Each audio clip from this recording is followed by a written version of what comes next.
ఎన్టీఆర్ వైఎస్ఆర్ కడప జిల్లాకు ప్రభుత్వం కొత్త కలెక్టర్లను నియమించింది. ఎన్టీఆర్ జిల్లా కలెక్టర్గా 2013 బ్యాచ్కు చెందిన ఐఏఎస్ అధికారి లక్ష్మీశను, వైఎస్ఆర్ కడప జిల్లాకు 2006 బ్యాచ్కు చెందిన ఐఏఎస్ అధికారి శ్రీధర్ను నియమిస్తూ ప్రభుత్వ ప్రధాన కార్యదర్శి నీరబ్ కుమార్ ప్రసాద్ ఉత్తర్వులు జారీ చేశారు. ఎన్టీఆర్ జిల్లా కలెక్టర్గా ఉన్న సృజన, వైఎస్ఆర్ జిల్లా కలెక్టర్గా ఉన్న శివశంకర్ తెలంగాణకు బదిలీ అయ్యారు. దీంతో వారి స్థానంలో కొత్త కలెక్టర్లను నియమించారు. లక్ష్మీశ ప్రస్తుతం ఏపీఎంఎస్ఐడిసి ఎండీతో పాటు ఆరోగ్యశ్రీ సీఈఓ, డ్రగ్స్ డీజీగా అదనపు బాధ్యతలు నిర్వహిస్తున్నారు. ఆయన స్థానంలో కొత్త వారిని నియమించే వరకు తాత్కాలిక ఏర్పాట్లు చేసుకోవాలని ఆరోగ్య శాఖ ప్రత్యేక ప్రధాన కార్యదర్శిని ప్రభుత్వం ఆదేశించింది. అలాగే కడప జిల్లా కలెక్టర్గా నియమితులైన శ్రీధర్ పరిశ్రమల శాఖ డైరెక్టర్గా ఉన్నవారు. ఆయన బదిలీ కావడంతో పరిశ్రమల శాఖ డైరెక్టర్గా ఎం అభిషేక్ కిషోర్కు ప్రభుత్వం అదనపు బాధ్యతలు అప్పగించింది.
ఏం చెప్పాలి?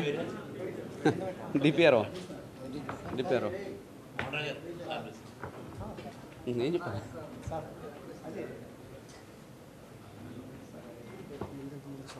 నమస్కారము.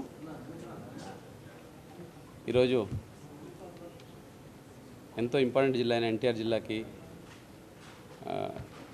కలెక్టర్గా బాధ్యతలు స్వీకరించినందుకు చాలా ఆనందంగా ఉంది. ఈ అవకాశం ఇచ్చిన గౌరవ ముఖ్యమంత్రి గారికి, ఉప ముఖ్యమంత్రి గారికి, అలాగే నారా లోకేష్ గారికి, ప్రతి ఒక్కరికి నేను ధన్యవాదాలు తెలియజేసుకుంటూ ఉన్నాను. సో ఈ జిల్లాలో ఎంతో పెద్ద పెద్ద ఆఫీసర్స్ కలెక్టర్గా చేసి వెళ్ళి ఉన్నారు. సో వాళ్ళ బాటలో ఈ జిల్లా ప్రగతిని, ప్రభుత్వ ఆదేశాలకి, అలాగే ప్రభుత్వ పథకాలను అమలు చేస్తూ ఈ జిల్లాని ఎప్పుడు నెంబర్ 1 చేయడానికి సమిష్టి కృషితో ప్రతి ఒక్కరిని అనుసంధానం చేసుకుంటూ అన్ని డిపార్ట్మెంట్స్, అలాగే ప్రజాప్రతినిధులతో, అలాగే ప్రజలతో మమేకమయ్యి సో వాళ్ళతో ఫీడ్బ్యాక్ తీసుకొని, ముఖ్యంగా మీడియా మిత్రుల ఫీడ్బ్యాక్ ఎప్పటికప్పుడు తీసుకొని సో ఈ జిల్లాని ప్రగతి పథంలో నెంబర్ 1 నిలపడానికి నా వంతు కృషి చేస్తానని